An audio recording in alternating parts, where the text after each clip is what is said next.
Alright, hello everyone, and welcome to the latest episode of the 411 Ground and Pound MMA podcast. We are your weekly look into the wide, wacky, wonderful world of mixed martial arts. My name is Robert Winfree, and I am very pleased to be your host. Alright, before we get into everything else, per usual, if you would please interact with the product a bit, like, comment, subscribe, star rating, written review, and if you can't, won't, or don't want to, or already have done any of the and all of the above, feel free to share. Whatever your social media platform of choice happens to be, or any people you happen to know in real life. That's still a thing people can do.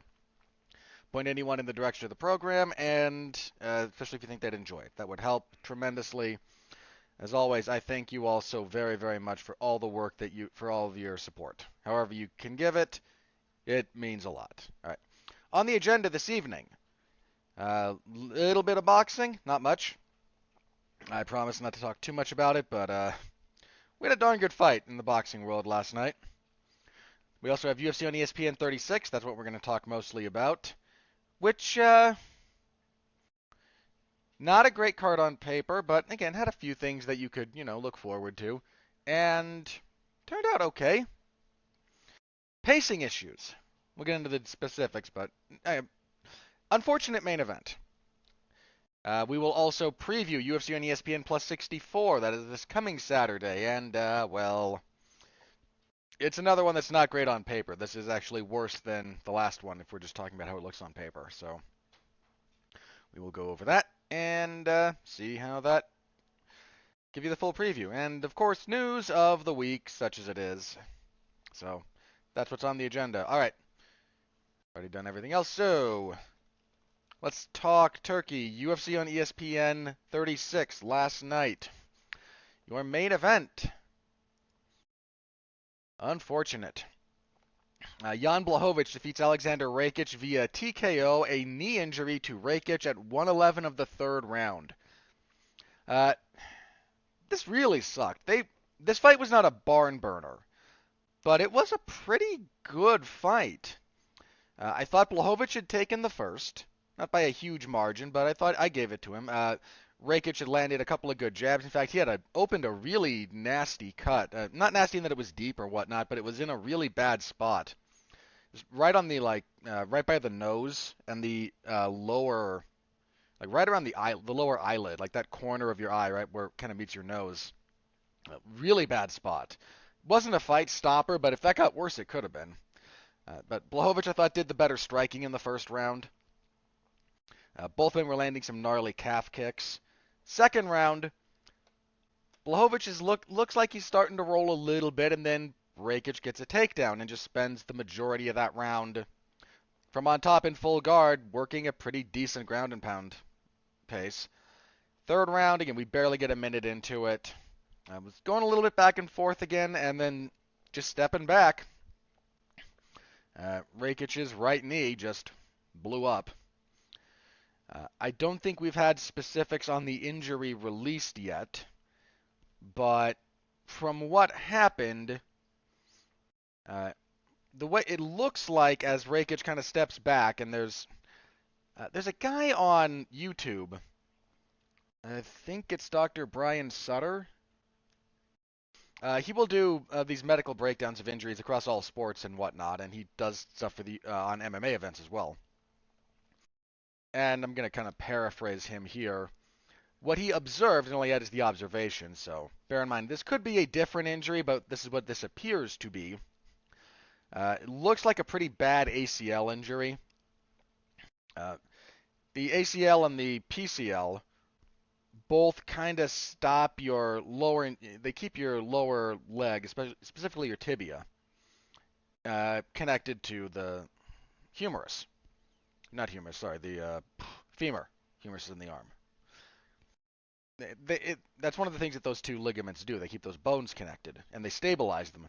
And if you look at Rakic, you can see his tibia, the lower part of, the upper part of his lower leg, kind of displace forward, and then return to its normal position, and that's when Rakic drops and grabs at his knee because, well, something terrible just happened.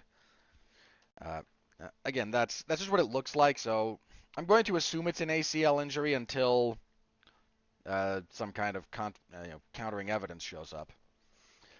Like I said, really unfortunate. I had them around a piece. I think most people did. Was really curious to see how this fight was going to go. Could still have gone either way. I mean, this isn't a case where, Rakic was up 2 rounds and battering Blachowicz. It wasn't that. This was a very even fight as far as it got. Just unfortunate.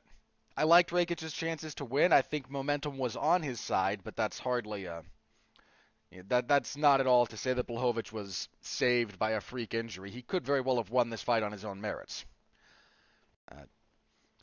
Post-fight, he said he wants another shot at the belt. We've got Teixeira and Yuri Prochazka coming up. Assuming there's a clear winner to that, and I've said before, I'm not going to be shocked if Glover Teixeira wins that, but I do lean towards Yuri Prochazka. I don't know. I just don't think Teixeira does well with violence at this point in time. I mean, he's been hurt pretty badly in most of his recent fights. Now, to his eternal credit, he's gutted through it, but that's where I lean. So, but yeah, we could easily get Blachowicz a rematch. You've still got Magomed Ankalaev out there.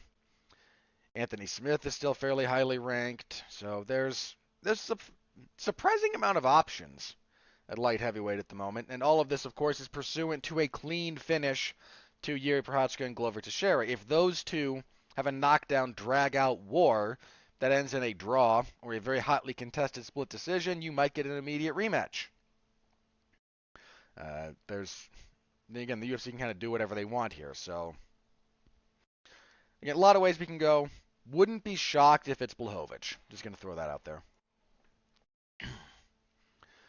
It was a pretty good fight for as long as it lasted. Don't really know what else to say about that. Hope Rakic recovers quickly. I still think he's got a lot of upside. He's a big guy. He's physical. He's pretty good on the feet. He's got a good wrestling game. Like he's a legitimate top light heavyweight. Somebody said this on Twitter, and I think it's appropriate. You couldn't have had better commentators for this fight in particular. Our commentary team was, you had Brendan Fitzgerald, Dominic Cruz, and Michael Bisping. And,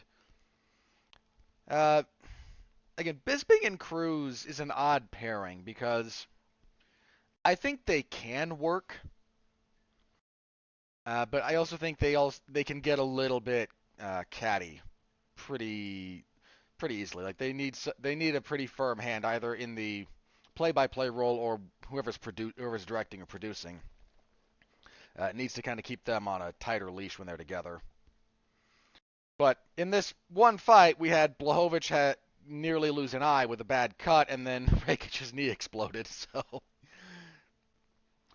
just a little bit of the oddity of the universe. So that was, again, it's unfortunate. It was again, this wasn't a great. I mean, we only had 2 rounds in their light heavyweights, and it's rare that you get a great 2-round fight at light heavyweight. But it was a good fight. So, just unfortunate. Co-main event was also in the light heavyweight division. Ryan Spann defeated Iwan Cutelaba via guillotine choke, 222 of the first. I was shocked when I saw the odds had Cutelaba as a favorite for this. I don't gamble, but if I did, plus money on Spann for this fight would have been a fairly easy bet. You might still lose it because it's the nature of betting, but again, getting plus money on Ryan Spann against Cutelaba, that's a bet I would have taken if I were a gambling man. Solid win for Spann. It was what it was. It didn't last all that long. Spann's a big guy, pretty rangy, got a good front headlock game. He's just been inconsistent more than anything else. If he can find some of that that's only partially true. The problem that he ran into is not so much inconsistency, so much as he's lost a couple of key fights. I mean, he's only lost twice in the UFC. The problem is his wins haven't aged all that well as a general rule. He's got wins over Luis Enrique, not in the UFC, Little Nog, who was on his way out the door, Sam Alvey, and they only went to a split. He lost to Johnny Walker. He beat Misha Serkinov, who at one time was a fairly well-regarded prospect, but has kind of fallen off since. Lost to Anthony Smith, and here he beats Iwan Kutelaba. So he can beat a certain level of opposition, but anytime he's taken a bit of a step up, he's run into some serious problems. That said, he's clearly got a lot of ability, and I favored him to win here. I was very surprised when I saw the odds. So Gitspan, another ranked guy. If he can't hang at that level, he can't hang at that level. But he was ranked coming into this, I think 14 or 15, outside the top 10, but still ranked. Let him fight another ranked guy. He's beaten up enough of the unranked guys that it's probably time we give him a shot. So again, that was your co-main. Solid finish from Span. So no complaints there. Bantamweight, Davey Grant defeated Louis Smolka via knockout. This was a calf kick to punches, 49 seconds of the third round. This was a great fight. Grant had the first power punching guy, swings a little bit wide, but he kept a good pace, was landing some gnarly calf kicks. Smolka got dropped, got hurt pretty badly when he was dropped too. Second round, Grant gets a little bit away from the kicks, and his punches slow down a touch. Smolka starts finding him with straighter punches. Smolka just can't string together enough offense to really make a push. He still wins that round. But getting back into the third, Grant remembers he should be calf kicking. He lands a couple. Smolka shoots for a bad single leg in desperation.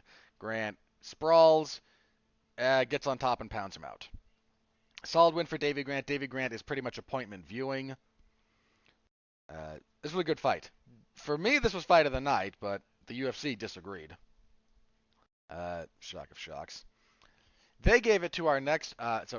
Grant, he had this weird thing. He debuted for the UFC coming off of some season of The Ultimate Fighter, where he lost to Chris Holdsworth, who was forced into retirement by T.J. Dillashaw injuring him in training. If you wonder why I don't care much for T.J. Dillashaw, that's one of the reasons. He then took like 3 years off. Well, 2.5. Comes back, beats Marlon Vera. Those two would rematch later. But loses to Damian Stasiak, loses to Manny Bermudez. Beats Grigory Popov. That was a close fight. Knocks out Martin Day, knocks out Jonathan Martinez. Both of those were good wins. Loses in a rematch to Marlon Vera because Marlon Chito Vera has become a very, very good fighter. Has a heck of a fight with Adrian Yanez. Drops a split decision. I agreed with Yanez winning. Here, knocks out Smolka. He had bonus in his last 4 fights. Did not get a bonus here. I maintain, man, the post-fight bonuses did this fight dirty. This should have been your fight of the night. Pretty handily. They gave it instead. I don't have a whole lot to say about Smolka. He's an exciting guy to have around, but I think we've pretty much seen his ceiling at this point. They gave fight of the night to Caitlin Chookagian, defeating Amanda Hebos via split decision. These were 29-28s. Hebos had the first. Second was close. Chookagian the third. I gave Chookagian the fight. But 29-28 either way is perfectly acceptable. This should not have been fight of the night, though. This was not a bad fight. Let me stress this. Not a bad fight.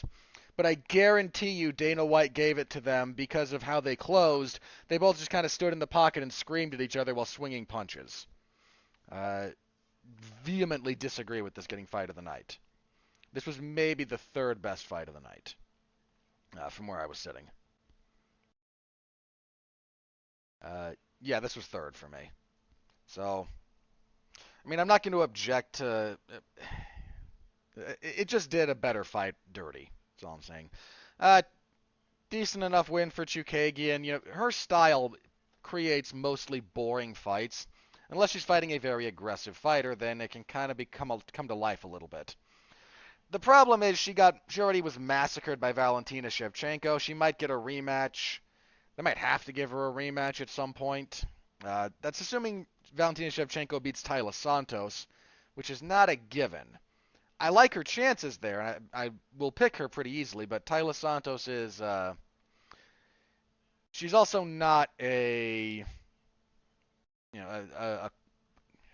cab driver who's been drug into that. Taila Santos she's a talented fighter too. So Chukagian, again, she's kind of lobbying for a title shot. I don't think there's appetite for it. Again, her first fight with Shevchenko was not competitive, and I don't think a rematch would be either. But you might have to do that at some point anyway. If not, she just wants to keep fighting. She's happy to keep turning back contenders until they have to give her a title shot, which is kind of the attitude you have to have if you're in her position, I guess. Uh, yeah, as for Hebos, I don't think flyweight's for her. She's bounced a little bit between flyweight and strawweight, and I don't know if the strawweight cut's a real drain on her. It might be. Or if she thought, if I can get a shot with the number one contender at flyweight, and I can beat her, I can get an immediate title shot, which is probably true. I mean, flyweight's very hard up for for contenders. I mean, Santos is ranked 5th, I believe, because of how the UFC does their ranking systems. And they gave her the shot because, well, Shevchenko's beaten everybody else. So you've got a short road to the champion at flyweight. You just have a nightmare monster waiting to devour you at the top. So again, that was technically your fight of the night. It's not a bad fight. I just don't think they should have won those honors, but this was a good fight, mostly. Lightweight, Manuel Torres defeated Frank Camacho via TKO punches, 327 to the first. This was a wild little brawl. Lovely finishing sequence from Torres. He slips back, just kind of pulls and fades a right hand from Camacho, then hits him with a left hook, and then a right hook and just sits him down. Solid debut from, I believe this was Torres' debut. You stop a guy like Frank Camacho, that says something. Camacho he's not unbeatable, but he's not the easiest guy in the world to stop, and this was a fair stoppage. That was pretty good. Flyweight, Alan Nascimento defeated Jake Hadley via unanimous decision, 30-27 across the boards. There was some fun scrambles and grappling here, but this was a lot of rinse and repeat, and that Hadley would kind of push on the feet, get taken down, and be a bit too complacent playing guard, or not having quite the...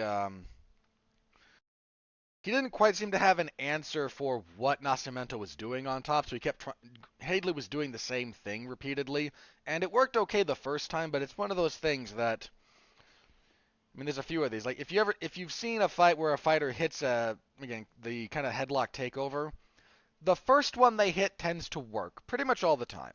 Not always, but pretty much. The first one will work. You go for that again, it goes badly. Like you can surprise someone with it, but you can't. But it's very difficult to make it an integrated part of your game. Hadley's defense on the bottom seemed to be angle off with my hips, go to rubber guard, use an omoplata to sweep, and the first time, it kind of worked. He kind of got towards the omoplata, they had to roll through, but Nascimento came up on top. Every other time Hadley tried that, it never got past that submission never developed at all. So, just a little bit caught up in playing his game, but his game was kind of the same thing over and over again, and just the clock got away from him. Solid win for Nascimento. Again, not a bad fight. That was your main card. As for the prelims, Viviane Araujo defeated Andrea Lee via unanimous decision, 29-28, and then two 29-27s.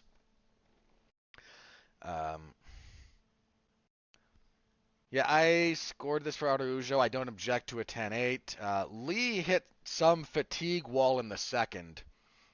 Kind of barely got out of that round in some respects. Third round, she seemed to rebound, but just really struggled to consistently get out from under Araujo. This was a decent little fight. One of Andrea Lee's cornermen is getting some deserved flack. Lee was complaining of an eye poke between rounds. I can't remember if it was between rounds 1 and 2 or rounds 2 and 3. I think it was between 2 and 3. And he just said, well, what do you expect? They're dirty effing Brazilians over there. And look, man, I understand the spirit of what he's trying to say. You're trying to keep your fighter in the right space. They say if a fighter complains about being fouled, you can't let them dwell on it. You have to keep them present. Don't get stuck up in the past. Don't worry about it. And so I understand kind of what he's trying to do. But if you decide that the best way to do this is, you know, an insult on that level, I'm never entirely. I don't want to get myself in trouble when I say the following. It's always been a little bit unclear to me how much of this is racism versus nationalism. Uh, and this is not me making an excuse for what this guy said. What he said is terrible, at a bare minimum, is terribly uncouth. I'm not calling for the. I think he's the guy who fights in the UFC. I believe it's Tony Kelly. I'm not calling for him to be fired. I'm not calling for any of that. But because I'm not sure what the appropriate. I'm not sure what the appropriate action is here. If the UFC cuts him over this, I'm not gonna lose 1 minute of sleep over it. I won't even. I don't think I'll even bat an eye. But that's a UFC call, and they have to kind of figure out how to navigate these waters in some very tricky ways because they don't want to step over into be. They have to walk very carefully, and this is not me. I'm not apologizing for the UFC here. This is so you all understand. If the UFC exercises too much control over their fighters, they can wind up crossing over a sort of invisible barrier that would take fighters from independent contractors towards employee status. And the UFC desperately wishes to avoid this for a variety of reasons. So when something like this happens, they tend not to do much because they're very cognizant of how close to this particular line they are. I was around when they had when they tried to introduce their code of conduct. Nate Diaz said something on Twitter that was not terribly polite or politically correct. And they said, well, we don't want. So they came up with this code of conduct that says athletes cannot insult each other based on X, Y, and Z, which I believe included sexual orientation, religious belief systems. There was something else in there. And then promptly ignored it. I mean, all those things that Conor McGregor said and continues to say, you don't see you finding him. And so there's this. The UFC is in this weird spot where they don't want to bite the particular bullet of making fighters employees. And again, for reasons that I understand if I'm the UFC, I don't think it's fair to the fighters, and frankly, I do think I think fighters with the UFC probably do qualify for employee status rather than independent contractor status. But that's just me, and I am not part of the NLRB, so my opinion doesn't really count for anything. But the long and the short of that is whenever something like this happens, they don't do a whole lot about it, partially because they're worried about drawing too much ire regarding how much control they exercise over their independent contractors. Again, what this gentleman said is at a bare minimum, bare minimum uncouth. The point about I don't know how much of this is nationalism versus racism is only the following. Brazil is a melting pot, not exactly like the United States, but not as far off as you might think. Brazil has a wildly diverse population, owing in no small part. Look, the history of Brazil is a little bit similar to the United States in that there were the indigenous peoples that were there when Brazil was colonized, and then Brazil imported a metric ton of slaves. Not to excuse slavery in the United States, slavery is a moral atrocity.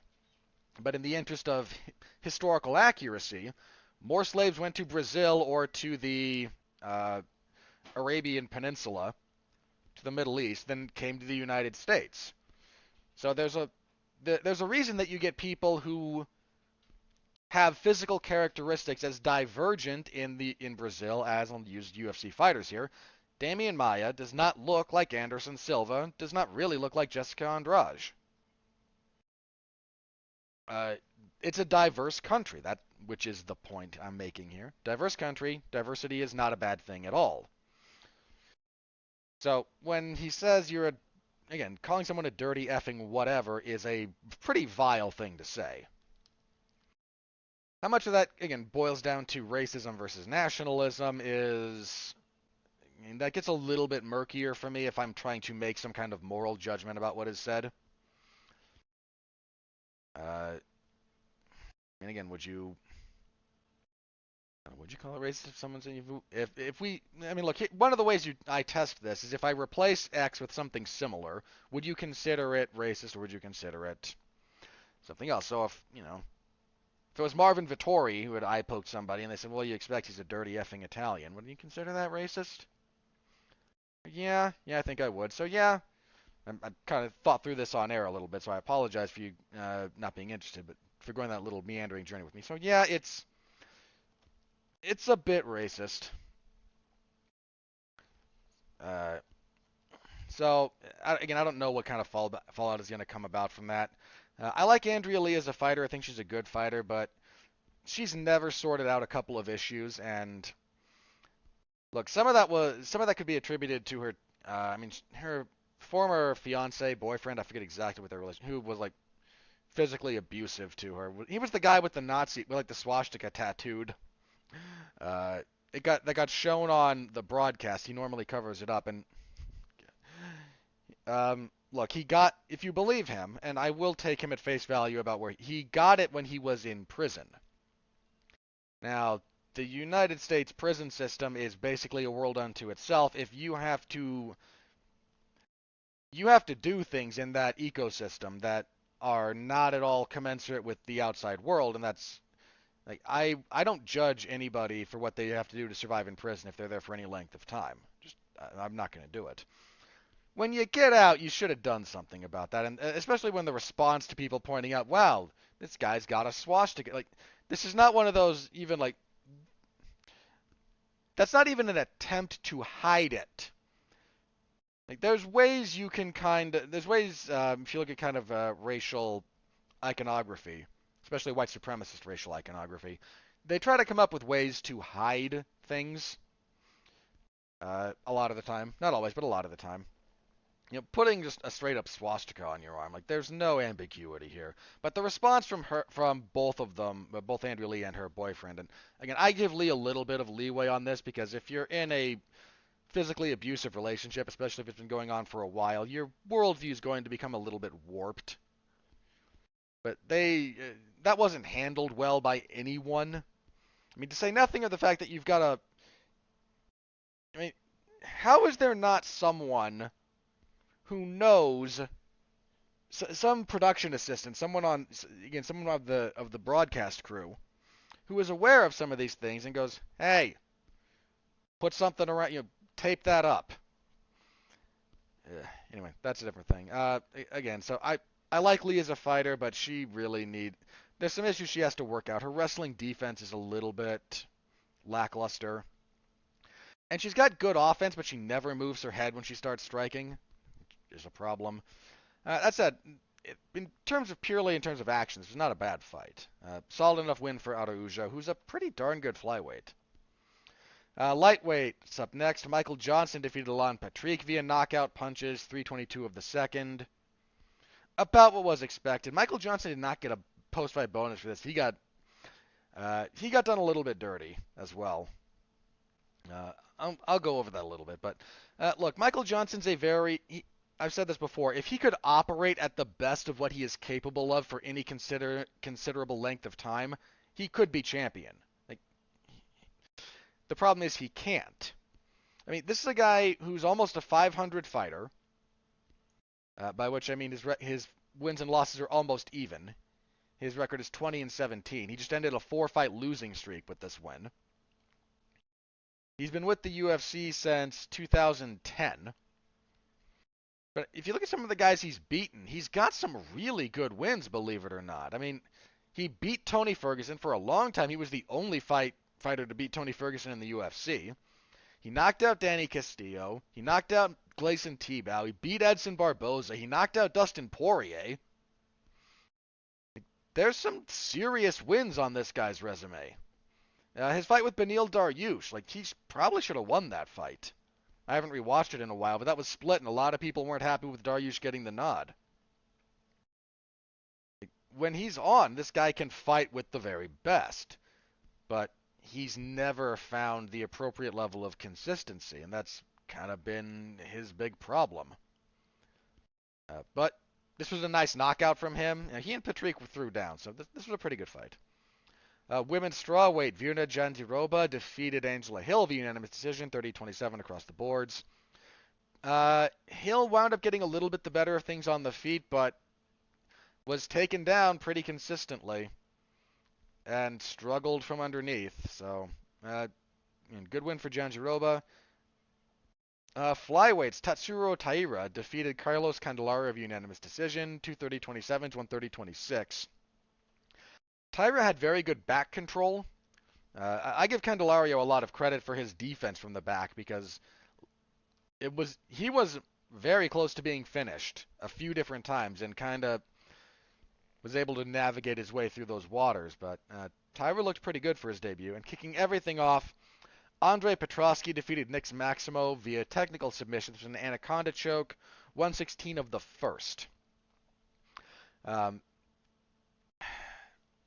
Everything. I'm just gonna say this about Petrosky. I tend to take as dim a view of people who have the like hammer and sickle, the the Soviet Russian tattoo on them as I do people who have the swastika. I take a very dim view of that, and Petrosky has one. He's addressed it a little bit, and I mean it's a solid black tattoo, like it's all black.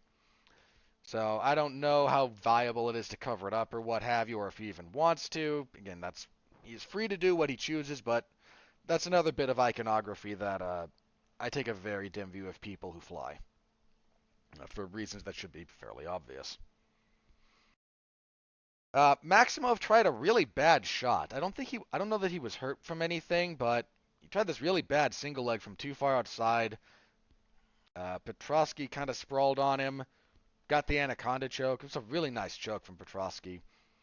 Put Maximov to sleep. Solid stuff from Petrosky here. And, again, the fight didn't last long, but that was a good finish. But that was the event. There were only, 13 fights? 7. 1, 2, 3, 4, 5, 6, 7, 8, 9. Yeah, there were only 11. The problem is, despite there only being 11 fights, they still wanted to do the 6 hours of broadcast time from start to finish. There was a ton of downtime on this card. Pretty much any time we got a finish, we wound up airing another hype video for the main event. There was a lot of downtime. This was a rough... The event here was paced pretty badly. They really should have just been content to shave an hour off the usual 6-hour broadcast time because they probably could have for this one. Your post-fight bonuses, I've mentioned a few of these, but fight of the night was Caitlin Chikagian and Amanda Hebos, which again, that screwed Grant and Smolka pretty hard. Performances, Ryan Spann and Manuel Torres. I would have gone Petrosky over Spann. Torres, I have no issue with Torres, but this is one of those where I tend to think you could have given Johnson and Petrosky you could have swapped Spann and Torres with Petrosky and Johnson, and I think you wouldn't have had any complaints either. Like, all the finishes on this card were pretty darn good. Yeah, and again, they didn't give Grant, a performance bonus for knocking out Smolka either, so yeah, Grant kind of got the short end of the stick here. But those are your bonuses. So if you want my round-by-round scoring, as well as clips of the finishes and whatnot, that is up in the MMA Zone of 411mania.com. Go ahead and give it a read if you are so inclined. Before I move on to previewing next week's card, very briefly from around the rest of the combat sports world. Let's see.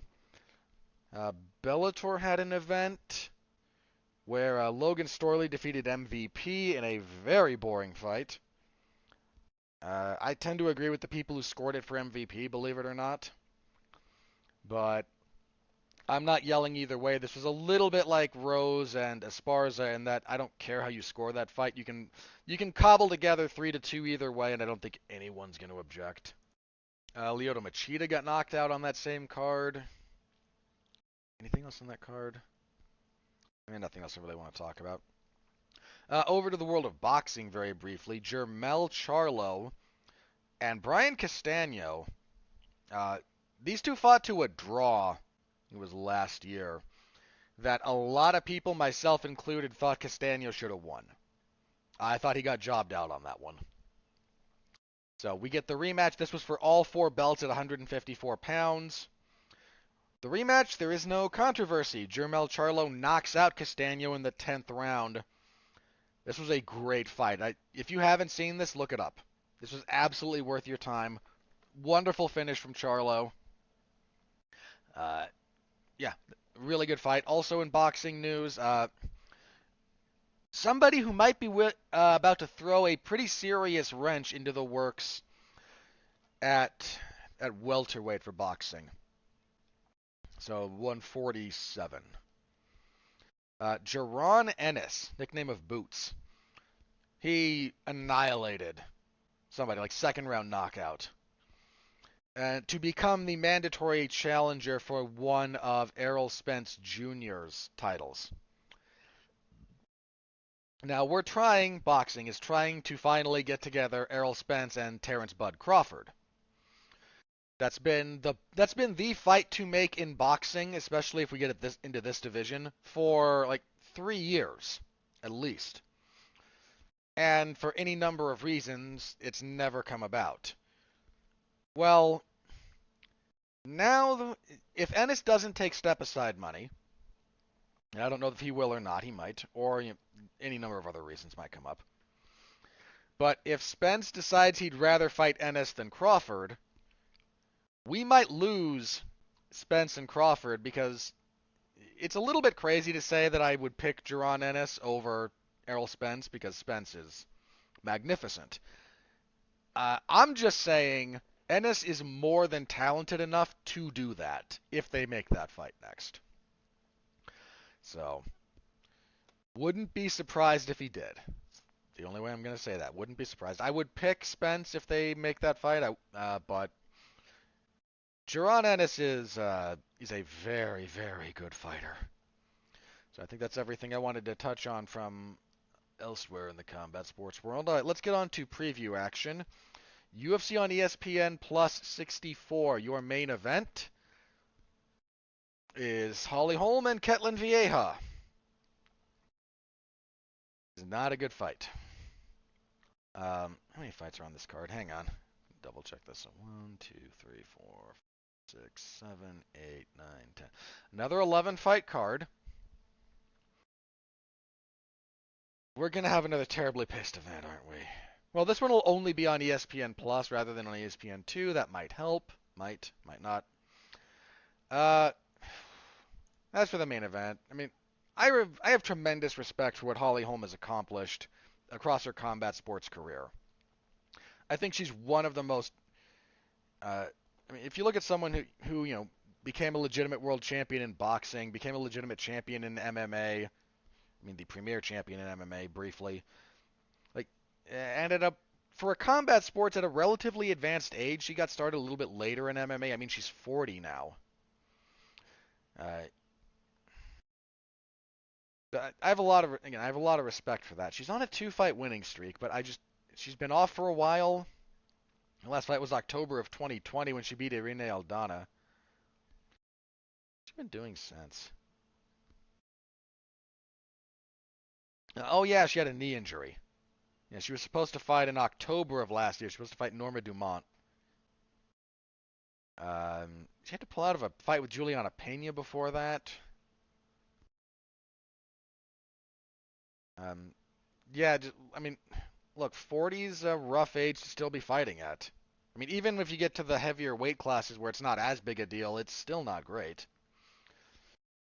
So again, pretty long layoff. I mean, unfortunately for Vieja, she's coming off a win over Miesha Tate. That was Tate's return fight, I seem to recall. November of last year. If Vieja wins, she should probably be next for. I mean, that's pending what happens between Pena and Nunes in a rematch. I mean, Vieja's been someone who they've kind of tried to get up to the title level before. Then she got knocked out brutally by Irene Aldana. She had that weird fight where she lost to Yana Kunitskaya and missed weight and just never got out of the blocks on that one. Then she beat Misha Tate pretty handily when they fought. Now, that was over 5 rounds. Um, this is weird. Like, I don't think Holmes in a position where I should be picking her all that often anymore. But VA has also been very start and stop.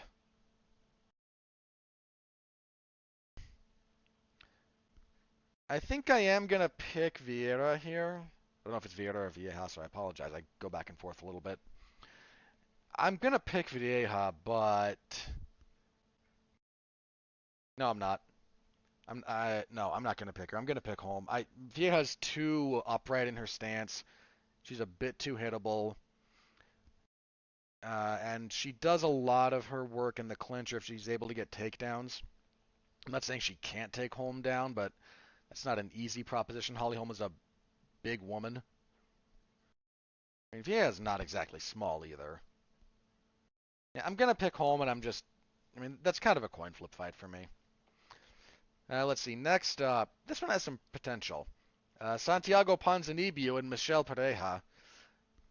Pretty easy Ponzinibbio pick here. I mean, Ponzinibbio had that really long winning streak shut off by Li Jingliang. Dropped a split decision to Jeff Neal his last time out. That was a pretty good fight. I mean, Ponzinibbio's been in the UFC since 2013. So he's been here for a while. Has a very good record. I mean, his only losses, he lost to Ryan LaFleur, who out-wrestled him. He got stopped by Lorenz Larkin. That was a pretty good fight, though. Yeah, that was fight of the night. That was 15? I remember that fight vaguely. Yeah. That was a deserving fight of the night. Then he got knocked up by Li Jingliang, and then the split with Jeff Neal. Pereira is... I mean, he's on a 4-fight winning streak. But, I just think he's a bit too wild.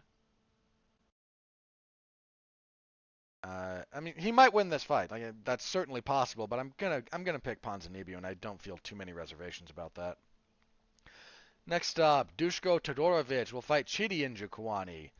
Chidi had a very successful UFC debut earlier this year. He's the younger brother of, and if you, those of us who were around when the WEC was a promotion will remember Anthony Njokuani. Chidi is his younger brother, who is actually much bigger than he is. Anthony fought at lightweight, I think. It was lightweight or featherweight. I think it was lightweight because he fought Edson Barboza when they were both in the UFC. I'm gonna go with lightweight on that, but and his brother here fights at middleweight. Todorovic, 2-2 in the UFC. I'm gonna pick Njokuani, but that's a close fight. We have a heavyweight fight, because of course we do. Jailton Almeida and Parker Porter. I'm going to pick Porter. Let me double check on Almeida. I want to make sure he is who I think he is. If he's not, that might change my pick. Where are you? That didn't fall out, did it? Because we were going to get Almeida and Maxim Grishin at light heavyweight. So Porter's stepping in on short notice. Jailton Almeida. Let's see, he is 15-2. Yeah, he beat Danilo Marquez. He is who I'm thinking of. Okay. I think the size difference is going to be a problem for him here. Yeah, I'm going to pick Porter, but one, I'm not going to be shocked if Almeida pulls that off. And two, again, this is the weight class change thing at the last minute is the primary reason. I think Almeida is probably a better fighter than Porter, so he might pull it off. Wouldn't shock me one iota. Middleweight, Eric Anders will fight Park Jun-young. Mr. Park.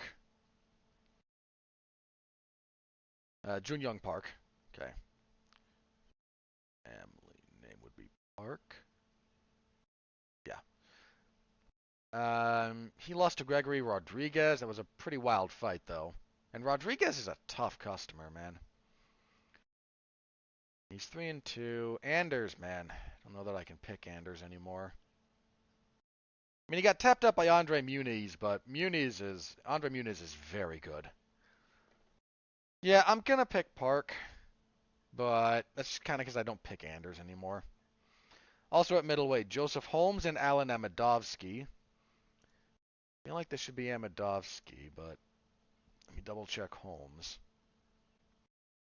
Holmes lost, I believe that was his UFC debut when he fought Pickett. Yeah. I think I am going to pick Amedovski, who has, no, he's 0-2 in the UFC. He's been off since 2019, too. I mean, he had like 3 or 4 fights fall through since then, so it's like they haven't been trying to get him back, but. Hmm. Yeah, I'm going to pick Amedovski, but I am very prepared to be very wrong about that. Let's see. Women's strawweight, Poliana Viana and Tabitha Ricci. It's a pretty easy pick for Viana there. Yeah, yeah, yeah, Viana. Lightweight, Omar Morales and Uros Medic. That's not a bad fight, actually. Omar, I believe, is moving back to lightweight for this fight. I want to say he tried his hand at featherweight when he fought Jonathan Pierce. I know the Shane Young fight was featherweight. That's where Shane Young fights. Let me double check UFC 266 real fast. See the weight class. Yeah, that was featherweight, which I think is just not a good weight class for him. Yeah, like he started at lightweight and then decided to cut to featherweight, and I think that's been a problem for him. Or did he try his hand at bantamweight once? Where's this fight happening? Yeah, this fight's back at 155, so yeah, I think featherweight was just not the greatest weight cut for him. Medic is 7-1 overall. 1-1 in the UFC. He kind of got handled by Jalen Turner, but he knocked the stuffing out of Alon Cruz before that. I think I'm going to lean towards Morales, but that's a fairly evenly matched fight on paper. Another Morales, this time at bantamweight. Vince Morales and Jonathan Martinez. That's a very good fight, actually. Morales has been a little bit up and down in the UFC. He's 3-3, in fact. But he's got some good wins. He got stopped by Chris Gutierrez with leg kicks. I remember that. That was a featherweight, not bantamweight. Whereas Martinez, he's been very active since coming to the UFC in 2018. He is 6-3. So he lost to Andre Sukumtat, had a split decision with Andre Ewell that probably should have gone his way. Then he got stopped by Davey Grant. Yeah, I'm picking Martinez here. I think pretty highly of his abilities. Featherweight fight, Felipe Colares and Chase Hooper. Chase Hooper. Coming off of a loss. Colares has been trading wins and losses for his entire time in the UFC. Am I really going to pick Chase Hooper? You know what? Sure, why not? I am not encouraging any of you to bet on this, but I'm going to pick Chase Hooper because it amuses me. And kicking everything off back at strawweight, Sam Hughes and Elise Reed. Sam Hughes coming off of her first win in the UFC. She beat Estela Nunes back in April. Yeah, that was never going to go. That wound up being a majority decision because Nunes was deducted a point. But that just means that it would have been split, but it still would have gone to Hughes. Whereas Reed, let's see, 1-1 in the UFC as well. She beat Corey McKenna. I remember that. That shouldn't have been a split decision. I'm going to go with Reed, actually. Yeah, I'm going to go with Reed for that one. So that is the card. Again, another short one that they will still take 6 hours to broadcast, I'm sure. If you want to stay up to date with that particular event, Saturday in the MMA Zone of 411mania.com. I will be covering it. Please do stop by, say hello. I always appreciate it. All right, let's talk about some fights that have been rumored or made recently. Jim Miller and Bobby Green has been added to UFC 276. I am happy. Darn good fight. As always, rooting for Jim Miller, but I like both of those guys. So, 276 is a really good card. The UFC is targeting, I don't believe they've made this official. I'm going to double check that real fast. So this would be for the July 30th card. Yeah, the UFC, okay, I believe this has been announced. The UFC is having an interim flyweight title bout between Brandon Moreno, former champion, and Kai Kara France. I don't love the interim title here, but I assume there's something going on with Davis and Figueiredo, although I probably shouldn't, because the UFC is happy to throw interim titles around. You know, if they were as liberal with their bonuses as they were with their interim titles. I don't love the interim title thing being attached to it. That said, that's a good fight. I will probably lean towards Brandon Moreno, but if he didn't... Rewatching his third fight with Davis and Figueiredo, he got into his own head a lot in that fight. That was a winnable fight for him.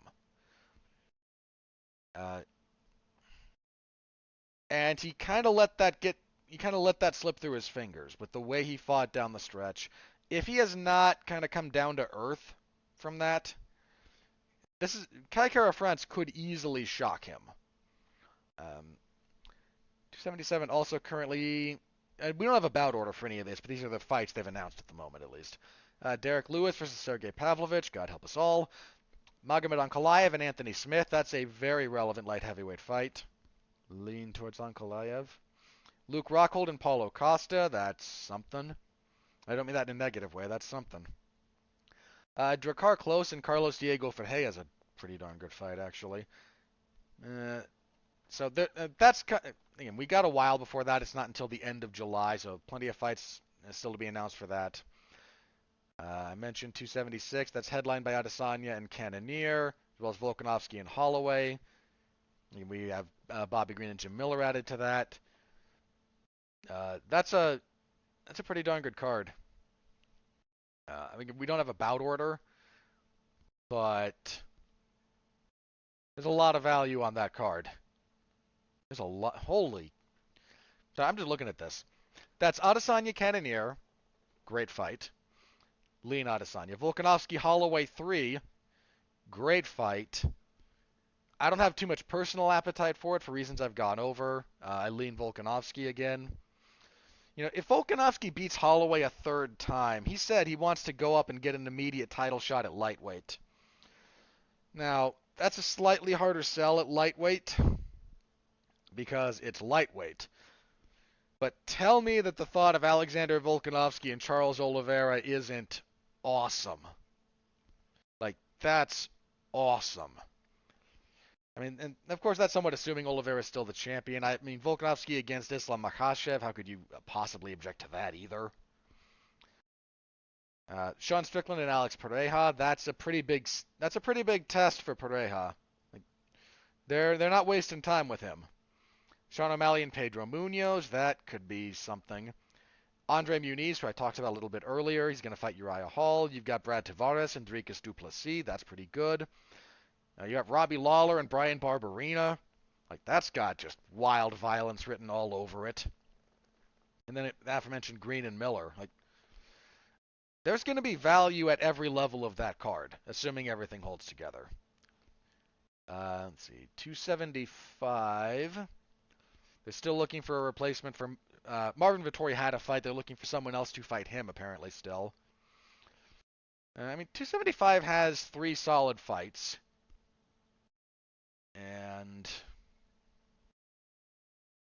that's kind of it. Kyung Ho Kong and Dana Batkary's not terrible.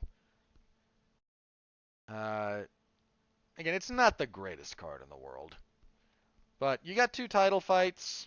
You got the rematch between Zhang Weili and Ioana Jędrzejczyk. Like, there's so there's some good stuff there. Okada versus Emmett. Is that card filled out? Yeah, they rebooked Donald Cerrone and Joe Lozon for that. Adrian Yanez and Tony Kelly. Tony Kelly, who I talked about earlier, with reference to what he said about Brazilians. There's going to be some heat on that one. Yanez isn't Brazilian, but like Gilbert Burns after the fact say on Twitter, like, "Hey Yanez, if you stop this guy, I'll PayPal, I'll Venmo you $1,000 or something." I forget exactly what it was. What was on that card? Demiris Magulov and Guram Kutateladze. That's not terrible. Joaquin Buckley and Albert Duraev. That's not terrible either. Yeah, that's one of those cards. I mean, the main event for that card is Calvin Kattar and Josh Emmett, and that's great. Cerrone and Lozon, assuming it holds together, that's not bad. I mean, that's one of those that's going to be not great, but not terrible. Do you have anything for Fight Night 208? We don't have a main event for that. So currently for Fight Night 208, this is the June 25th card. We have Jinyu Fry and Vanessa Demopoulos, Tim Elliott and Amir Albazi, Josh Parisian, Alan Badeau, Adolfo Vieira, Chris Curtis, Neil Magny, Shavkat Rakhmonov. Magny and Rakhmonov is a good fight. That I wouldn't hate if that were 5 rounds. Just throwing it out there. Tyson Nam and Tagir Ulanbekov, Halian Paiva, Sergey Morozov, Arman Saryukin and Mateus Gamrot's a good fight. There's some value there if you're a hardcore fan, but there's not really a main event. So they need to get on that. We're not that far away from it. Yeah, and I think everything else for the next couple of weeks is kind of set.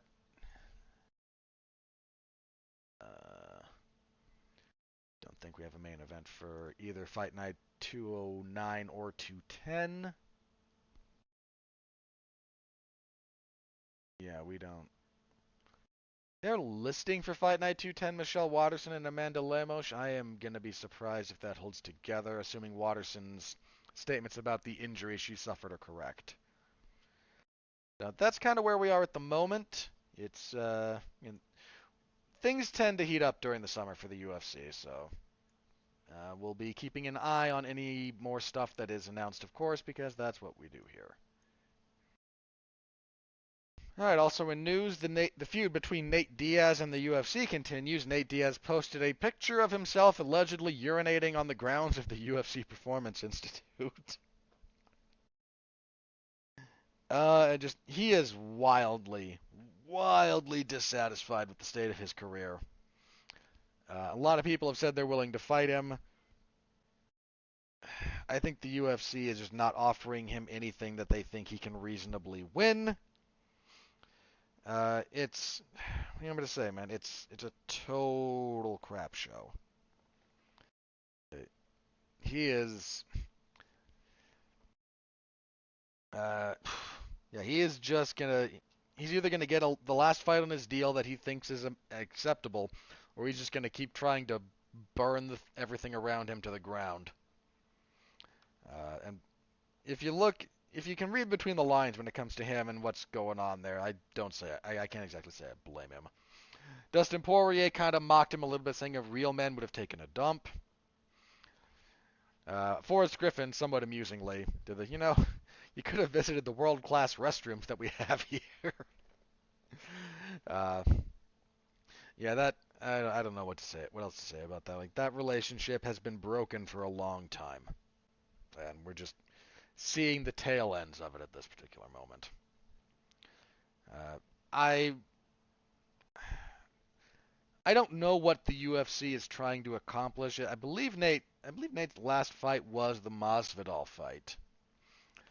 So he's already lost that. I don't know. I mean, at this point, you're both stuck in a situation where neither of you is going to win anything. I think the only argument there is that the UFC isn't actually going to lose while Nate Diaz is. I really just wish that situation would be resolved so everyone can move on.